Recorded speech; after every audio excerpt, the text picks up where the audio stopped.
rumah 1 M paling enggak punya cash 500 juta. Nah, kalau misalnya tadi dibilang bahwa gue nggak mau nih punya utang gitu, maka concern utamanya adalah melipat gandakan cash yang dimiliki, kan gitu. Matematika sederhana aja. Nah, Oh,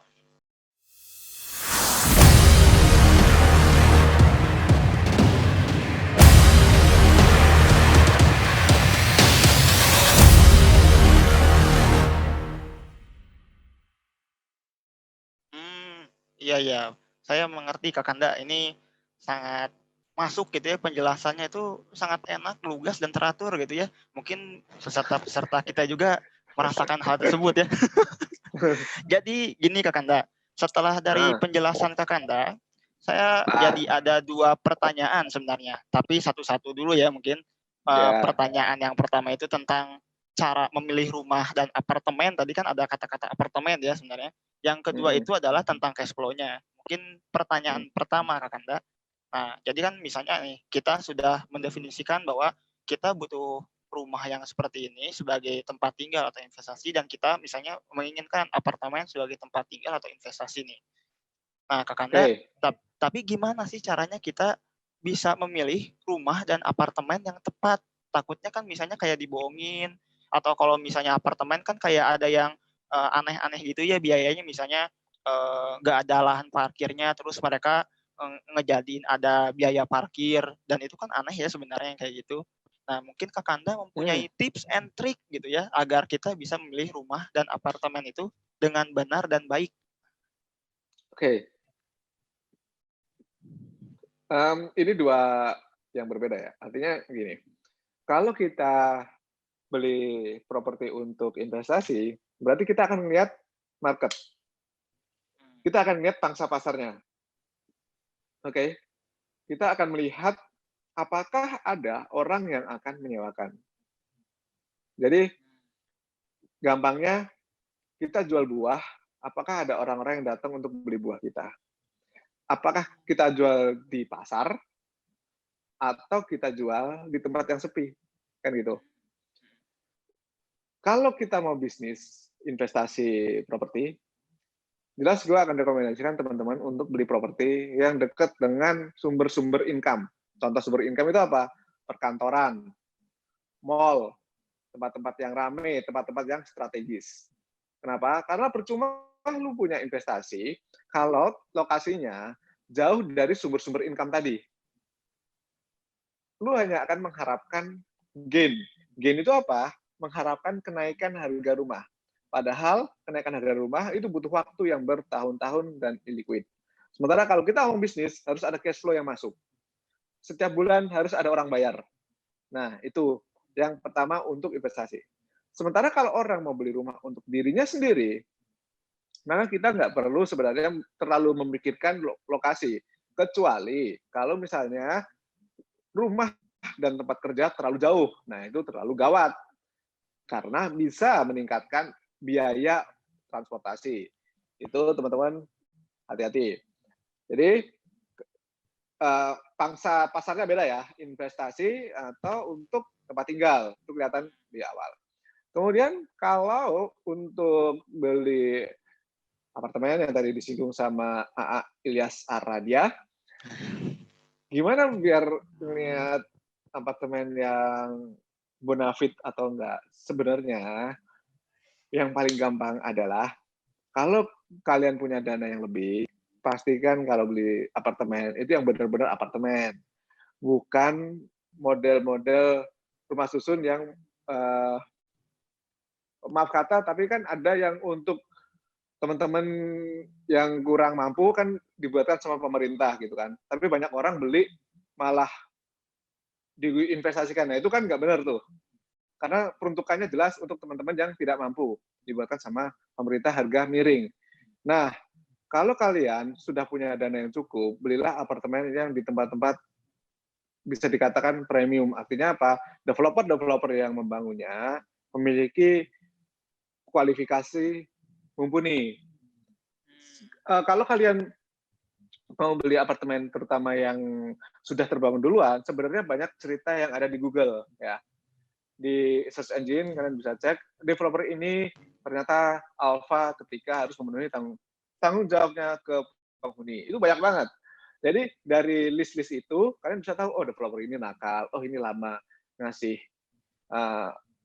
namanya, dan konflik-konflik lainnya itu kelihatan. Dan di situ juga biasanya muncul keluhan-keluhan nih. Kalau kalian ngelihat apartemen premium itu jarang banget. Kenapa? Karena orang yang beli apartemen premium itu jarang banget main ke Google cuma mau ngeluh, ya kan? Jarang. Dan di situ kalau sampai ada orang yang ngeluh, si developer akan concern luar biasa. Orang ini beli apartemen udah mahal-mahal, sampai ada 1-2 keluhan langsung direspon.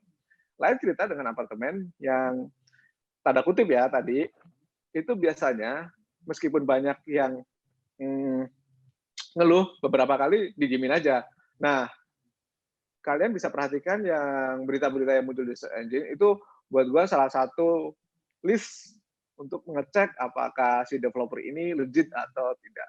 Gitu sih cara gampang, karena sekarang di masa modern teman-teman pasti gampang banget untuk melihat background developernya gitu. Gitu Ilyas. Kalau ada anak-anak akuntansi di sini, pasti gue suruh untuk ngecek laporan keuangan developer. Kenapa? Karena ya namanya developer itu yang gede ya, yang gede dia pasti terbuka kan, PD terbuka. Iya.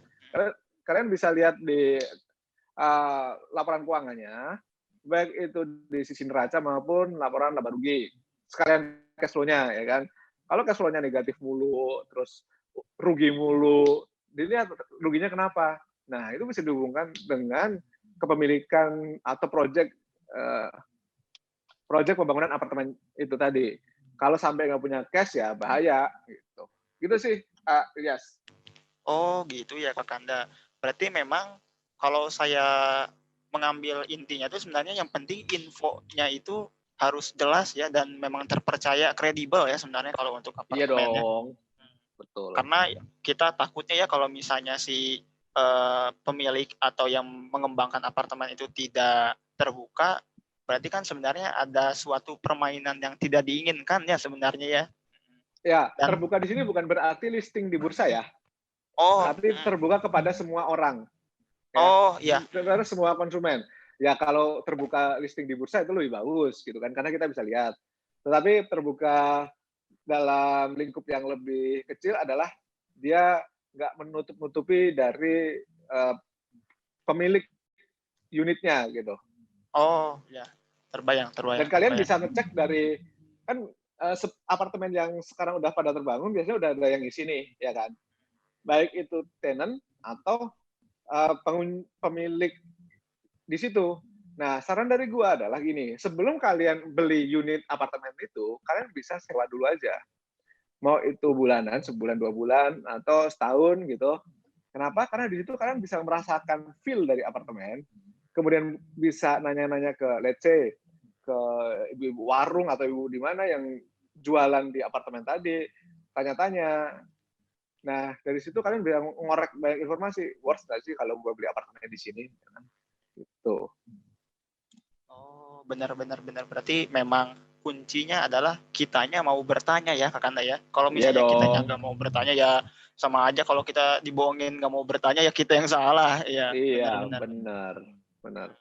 Mungkin ini saya memang melihatnya ini sangat banyak ya poin-poin yang tadi kalau misalnya rumah seperti apa, Kak Kanda, kalau misalnya apartemen seperti apa, kalau misalnya yang untuk investasi bagaimana, kalau yang misalnya untuk tinggal seperti apa.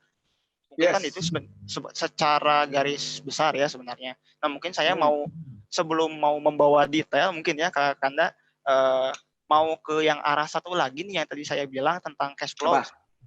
Nah tentang cash flow. Nah jadi tadi kan Kak Kanda mengatakan bahwa kalau misalnya kita mau punya rumah, kita harus punya plan keuangannya itu yang baik itu seperti apa. Nah, kalau misalnya kita melihat di pembelajaran mungkin kalau anak-anak kuliah yang manajemen atau yang anak teknik rekayasa industri, mungkin ada yang namanya itu bukan investasi, tapi namanya itu inovasi kewirausahaan.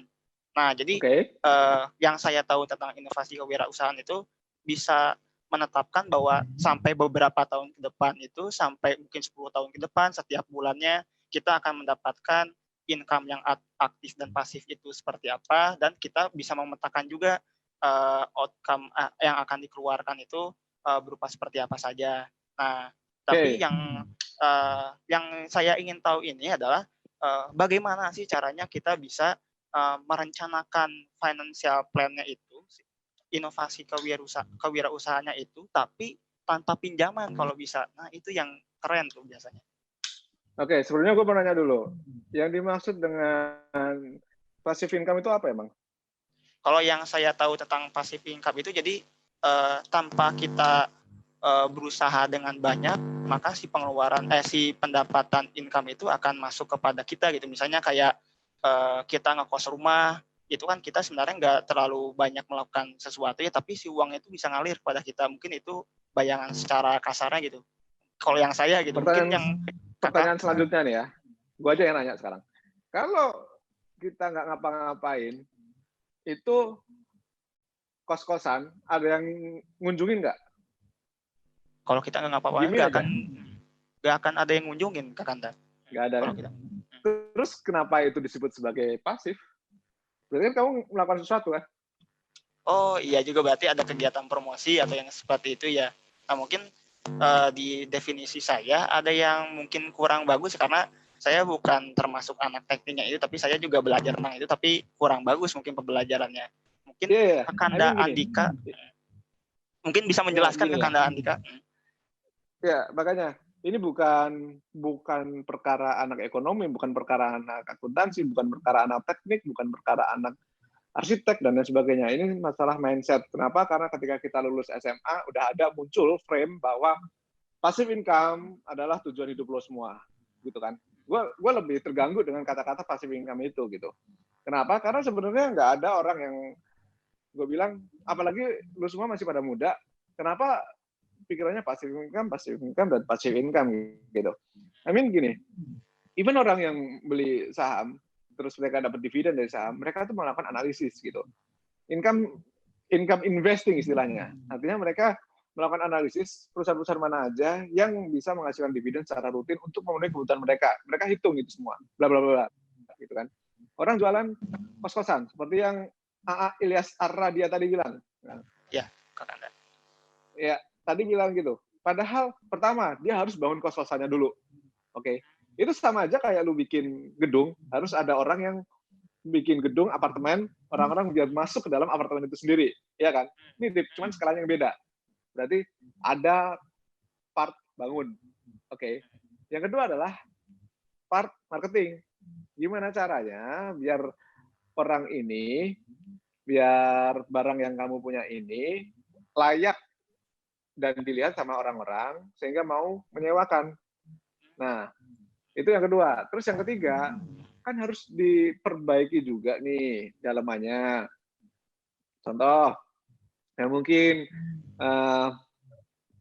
rumah kamu nggak direnovasi sehingga bisa cocok untuk para pengunjung. Artinya, ada biaya juga yang harus dikeluarkan agar rumah itu costable, ya, bisa digunakan untuk kos-kosan. Nah, itu kan ada bagian-bagian yang berusaha nih di sini nih. Makanya kita nggak perlu memakai pola pikir bahwa passive income. Itu nanti aja ketika lu udah mau pensiun, udah punya aset di mana-mana, baru udah ngomong passive income gitu. Kemudian dari sisi tadi cash flow, gimana biar cash flow-nya aman ketika mau beli rumah, ya kan? Seperti yang udah gue bilang di awal, cash flow aman itu artinya lu punya cash atau aset liquid yang gede, yang kuat. Nggak perlu ketika ngincernya rumah 1M punya cash 1M, yang nggak juga, nggak perlu. Tapi cash 1M paling nggak punya, rumah 1M paling nggak punya cash 500 juta. Nah, kalau misalnya tadi dibilang bahwa gue nggak mau nih punya utang gitu, maka concern utamanya adalah melipat gandakan cash yang dimiliki, kan gitu. Matematika sederhana aja. Nah, untuk peningkatan itu, kalau orang bilang harus invest, cuman buat gue lain. Untuk peningkatan aset liquid, nomor satu adalah bisnis. Ya. Karena mau nggak mau, di dunia ini kan cuma dua untuk meningkatkan uang. Kalau nggak bisnis ya investment, ya kan. Sementara rate peningkatan income adalah dari sisi bisnis. Nah, jadi kalau concernnya, goalnya itu beli rumah, buat gue di teman-teman yang baru lulus kerja ini, bukan itunya, bukan endingnya, bukan itu yang diinginkan, tetapi adalah meningkatkan uh, ability, meningkatkan value dia untuk menghasilkan mengenerate income yang lebih gede, untuk mengenerate cash yang lebih gede. Ketika cash ini gede, terpenuhi, baru dia caplok properti. Nah, kenapa? Karena kalau kamu mau mengincar, let's say, investment saham atau tax planning, investment planning, trading, ya kan, gaji rata-rata kita pakai permisalan, gaji rata-rata sekarang 10 juta. Ya, gue gede deh 15 juta. Daripada ada yang protes, 15 juta sebulan kalian. Nah, terus punya pengeluaran 7,5 juta. Oke, berarti sisanya 7,5 juta juga. Kalau gitu, setelah 1 tahun, berarti ada uang 90 juta. Oke, dengan harga rumah sekarang di Jakarta yang rata-rata 1 miliar, kalau mau ngincer 1 miliar, maka butuh waktu lebih dari 12 tahun. Itu nunggu 12 tahun. Kan gitu. Itu hitungan sederhana. Ya kan? Kalau gajinya 12 juta, sementara bisa saving 7,5 juta. Nah, pertanyaannya adalah, kalau seandainya dari 7,5 juta yang dimiliki itu tadi, bisa diolah dalam bentuk bisnis, sehingga menghasilkan uang yang berkali lipat, maka pembelian rumah tadi udah nggak perlu nunggu 12 tahun, dan harus benar adalah misalnya setengahnya 6 tahun, atau seperempatnya 3 tahun. Apakah mungkin? Mungkin banget. Salah satu klien gua usianya baru 24 tahun. 24 tahun dia jualan baju. Jualan baju dia menghasilkan dalam satu tahun, menghasilkan net itu 1M. Itu klien gua. Ada lagi yang lain nih. Memang nggak terlalu mudah kalau klien yang lain. Dia juga jualan baju di Bandung, hijab. 1 tahun dia menghasilkan cash masuk itu sekitar 1,8. Nah, artinya apa? Sebenarnya kalau kamu ngincer rumah dalam waktu yang cepat, maka fokusnya dipindahin dulu. Bukan ke rumahnya tadi, tapi adalah ke peningkatan cash yang kamu miliki. Kalau tanpa utang loh ya. Lain ceritanya kalau sama utang. Kalau sama utang, ya udah ngumpulin dulu, monggo. Kalau sudah ketemu sampai setengah harga rumah, silakan baru mulai mencicil. Gitu. AA Ilyas Arradia. Kakanda Andika. Wah, jawabannya sangat ini ya, memberikan gambaran kepada kita bahwa sebenarnya kalau misalnya kita nggak mau berutang, berarti kita memang harus mempunyai uang atau biaya untuk membayar rumahnya itu kalau bisa seaman-amannya itu 40% sampai 50%-nya ya sebenarnya. Paling nggak gitu. Paling nggak gitu ya, Kakanda. Nah, mungkin jadi Kakanda mungkin Kakanda udah tahu ya bahwa kita sesudah ngobrol berdua ini bakal ada tanya jawab sama teman-teman yang ada di sini semuanya. Mungkin ada berapa teman-teman di sini? Di sini ada 360-an, Kakanda. Banyak juga ya, Kakanda, 360-an. Nah, ini kalau ini sangat hebat, ini bisa di platform Zoom ya, Kakanda. Kalau misalnya di fisik mungkin susah kita mendapatkan 360 orang, mungkin tempatnya susah, dan ini juga kan dari seluruh Indonesia gitu ya. Nah, mungkin tadi siang yang ikut ke Zoom aku ada 900-an. Oh, 900-an bagus. Oh, berarti yang ini mungkin Kakanda kan udah malam juga ya mungkin, dan ya udah malam. Udah malam juga, dan kita juga kan sebenarnya yang Indonesia Timur juga udah jam 21 mungkin. Oh iya, benar. Salam buat teman-teman yang di Indonesia Timur. Gue udah lama banget gak main ke Maluku, ke Papua, ke Nusa Tenggara. Dulu tahun 2018 gue sering ke sana. Selalu indah Indonesia Timur. Wah, memang Indonesia Timur memang terkenal sekali sama ininya ya, wisata-wisatanya ya, Kakanda. Apalagi ada ke Sorong Selatan itu 4 jam dari Sorong. Wow, tapi keren. Oh, 4 jam ya, berarti memang semoga aja kedepannya kalau misalnya kita mau ke Indonesia Timur, akses transportasinya bisa lebih bagus lagi ya, dan Moga-moga nanti Ya, semuanya mungkin yang bisa kemana-mana ya, ke Indonesia Timur, ke yang amin. tengah gitu ya. Amin ya rabbal Amin. alamin. Jadi ada acuannya di atas kertas. Ketika punya acuan itu mempermudah kamu untuk membangun rumah. Lain ceritanya kalau misalnya kamu membeli rumah.